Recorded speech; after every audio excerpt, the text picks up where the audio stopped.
কারণ আমি বাচ্চার ভাতই ঠিক মতন খাওয়াইতে পারি না। বাতেই খাওয়াই তার না ওষুধ খাওয়াও করতে গেলে ভাই। ওই যে দেখেন একটা মহিলা একটা প্রতিবন্ধী বাচ্চারে কোলো করে কীভাবে নিয়ে আসতে আসে ভাই, উনিও মা। আমি বহুত মারে দেখছি বাচ্চাদেরকে রাইখা পলে গেছে গিয়ে ভাই। দেখেন ওরা নিয়ে গেছে বয়ে গেছে আবার রাস্তা নিয়ে আসছে আমাদের সংস্থায় ওনার দুটা বাচ্চা ভর্তি করানোর জন্য। ছেড়ে দেন ছেড়ে দেন, ভালো আছে না? এটা আপনার ছেলে ওই যে মেজোটা? হ্যাঁ জি। ওর নাম কি? জিলানি। জিলানি কে? আর ওই দুই ছেলে দুই মাদ্রাসায়? জি। ছেলে মোট তিনজনই? হ্যাঁ জি। ও কি জন্মের পরের থেকে এই অবস্থা? এমনি প্রতিবন্ধী, অ্যাক্সিডেন্ট করছে আজকে 4 বছর। অ্যাক্সিডেন্ট করছে কিভাবে? গাড়িতে মারা দিছে। কোন সাইডে? ডান সাইড। মানে ওই প্রতিবন্ধী অবস্থায় আরে অ্যাক্সিডেন্ট করছে গাড়িতে? জি। কোন জায়গায়? চট্টগ্রাম। চট্টগ্রামে? জি। এই অ্যাক্সিডেন্টের কি চিকিৎসা হইছে? একবার চিকিৎসা করাইছিলাম, আবার জয়েন্ট ছুটে গেছে পরে। কি জয়েন্ট কোন জায়গায়, মানে কি কি জয়েন্ট হয়েছিল, কি সমস্যা ছিল? কোটি ছুটে গেছিল আর হাড্ডি ভেঙে গেছিল এখানে। এই রানের হাড্ডি আর মাজার কোডি? জি।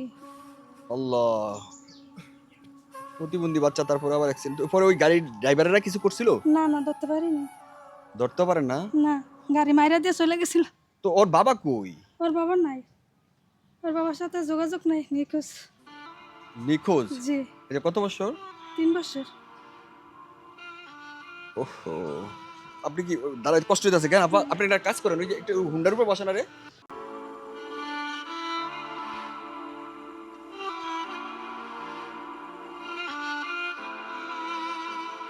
আপনি একটু বসো, ধরে থাকে না তাহলে একটু কষ্ট রকম। আপনি কি এখন সরাসরি কই থেকে আইছেন? ঢাকা থেকে। ঢাকাতে আইছেন? ঢাকায় থাকেন? হ্যাঁ জি। আসলে আমি যাইতাম বিল্লা ওই যে অন্য একটা বাড়িতে আজকে আরেকটা ওই যে এখনো মানে রওনা দুম আর কি এখনই। এমন সময় উনি ফোন দিছে, উনি আসতেছে, ওনার দুইটা বাচ্চা আছে, ও ভর্তি করাইবো আমাদের এই সংস্থায়, এতিম সংস্থায়। ঠিক আছে, ওনার হাজব্যান্ড আজকে 3 বছর যাবত ওনার সাথে যোগাযোগ নাই, যোগাযোগ বিচ্ছিন্ন, খোঁজ খবর রাখে না। দুইটা বাচ্চা আর এই একটা বাচ্চা, 3টা বাচ্চা। এই বাচ্চাটা প্রতিবন্ধী, জন্মের পরের থেকেই প্রতিবন্ধী অবস্থায় তাই গাড়ি অ্যাক্সিডেন্ট করছে। তার মাজার কড়িটা লইয়া গেছে, এই যে জোড়ার থেকে ছুটে গেছে, আর এই যে রানের হাড্ডিটা ভাঙে গেছে, বুঝছেন? দেখেন এমন একটা অবস্থা, হাজব্যান্ডেরও যোগাযোগ নাই, খবর নাই, খোঁজ খবর নাই। ঠিক আছে, এমনি কি করতো উনি হাজব্যান্ড? গাড়ি চালাতো। গাড়ি চালাইতো? এমনি অন্য কোনো সমস্যা আসেনি? না, অন্য আমরা কি মানে নেশাগ্রস্ত, তো মানে সংসারের প্রতি কোনো ইয়া ছিল না।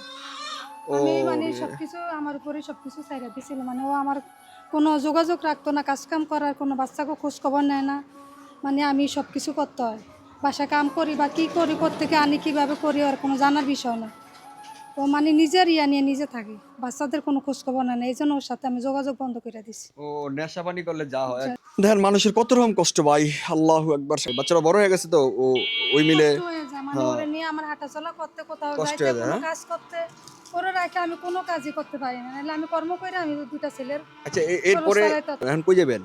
আবার ঢাকা চলে যাম, কার কাছে থাকবো, কেউ নাই তো এখানে আমার থাকার মতো। এখনই আবার ঢাকা চলে যাবেন? মানে যতক্ষণ মানে কাজ এখানে কেউ নাই থাকার মতো, জায়গা নাই? না।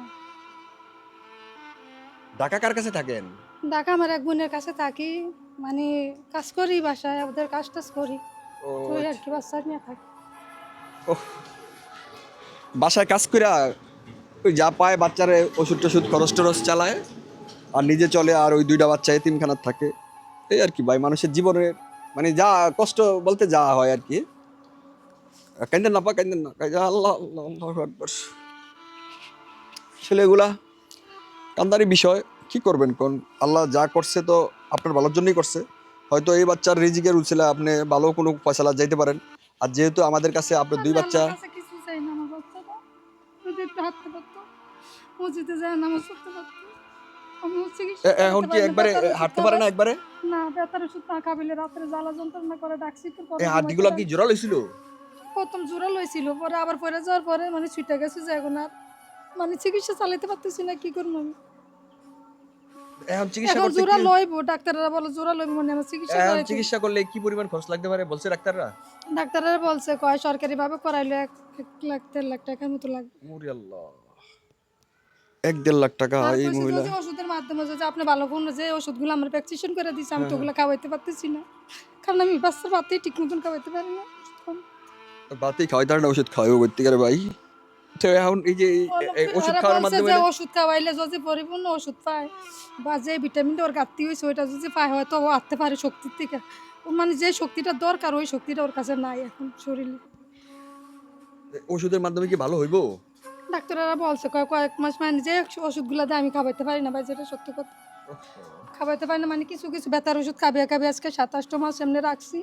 তো অনেক ডাক্তাররা বলতেছে এই ব্যথার ওষুধ খাবিয়ে রাখলে তো বাচ্চার কিডনি নষ্ট হয়ে যাবে, একদিক দিয়ে উপকার করতেছে না একদিক দিয়ে ক্ষতি ব্যথার ওষুধ করতেছে। খেলে তো কিডনি নষ্ট হয়ে কয় যাবে ভাই। সারাক্ষণ এই যে 7-8 মাস বেশি হয়ে বড় ব্যথার ওই সিরাপটা খাবিয়ে নিতেছি। ঠিক আছে আপা, আমি আমার অডিয়েন্সরা তো আপনার এই কথাগুলো শুনছে, যদি কোনো হৃদয়বান ব্যক্তি থাকেন ভাই তাহলে এই পরিবারটার পাশে দাঁড়ায়েন।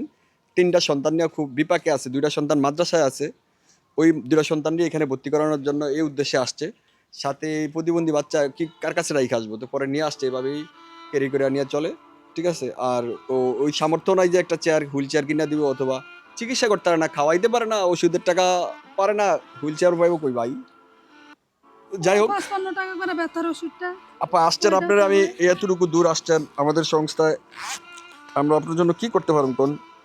তারপর ইনশাল্লাহ চেষ্টা করুন সবসময়। 2 বাচ্চা যেহেতু আমাদের এখানে দিছেন, ওই বাচ্চা নিয়ে আপনার টেনশন করা লাগবে না, ওই 2 বাচ্চা আমরা ইনশাল্লাহ পড়ালেখা করাবো আর ওদের পাশে রাখাবো ইনশাল্লাহ, ওদের যা দরকার আছে আর আমরা ব্যবস্থা করুম। পাশাপাশি এই বাচ্চার জন্য তো আমরা ওই মিলে চেষ্টা করুম, আমার অডিয়েন্স যারা আছে তারা ইনশাল্লাহ আপনার পাশে দাঁড়াইবো ইনশাল্লাহ। এখন আপনি এত দূর থেকে আসছেন, ওই 3000 টাকা আপনি রাখেন, ঠিক আছে, ওরে যতটুকু পারেন আপনার ক্যাপাসিটি অনুযায়ী চালায়েন, ঠিক আছে।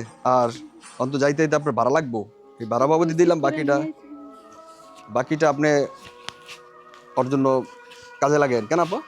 আমাদের আসলে সামর্থ্য আছে বলতে আমাদেরকে আল্লাহ, আমি এই যে টাকা দিছি এটা আমার প্রবাসী ভাইদের টাকা, হয়তো অন্য কোনো আল্লাহ অসহায়ের ভালো কাছে। করুক ভাই, আমার বাচ্চার জন্য আমি নামাজ পড়ে 5 ওয়াক্ত নামাজ পড়ে সবার জন্য দোয়া করুন। আল্লাহ যে যারা আমার বাচ্চাদের জন্য চাইতেছে এরা যেন আল্লাহ যেন যেন আরো ভালো করে, আরো উন্নতি করে, আরো যেন দেওয়ার তৌফিক দান করে। আমার এই বাচ্চাটার জন্য আমি আর কিছু করতে পারতেছি না, কারণ আর ওর রাইখা কোথাও যাইতে পারি না, ও বাচ্চা পায়খানা সব কিছু আমার থেকে করাইতে হয়। ও নিজে নিজে বাথরুম করতে পারে না, বসতে পারে না, দাঁড়াইতে পারে না, শোয়াইলেও কাজ করে দিতে হয়, এ সেট করে দিতে হয়। আমার অডিয়েন্স যারা আছে ওরা ভাবুক যে আপনার নিয়ে কিছু করা যায় কিনা।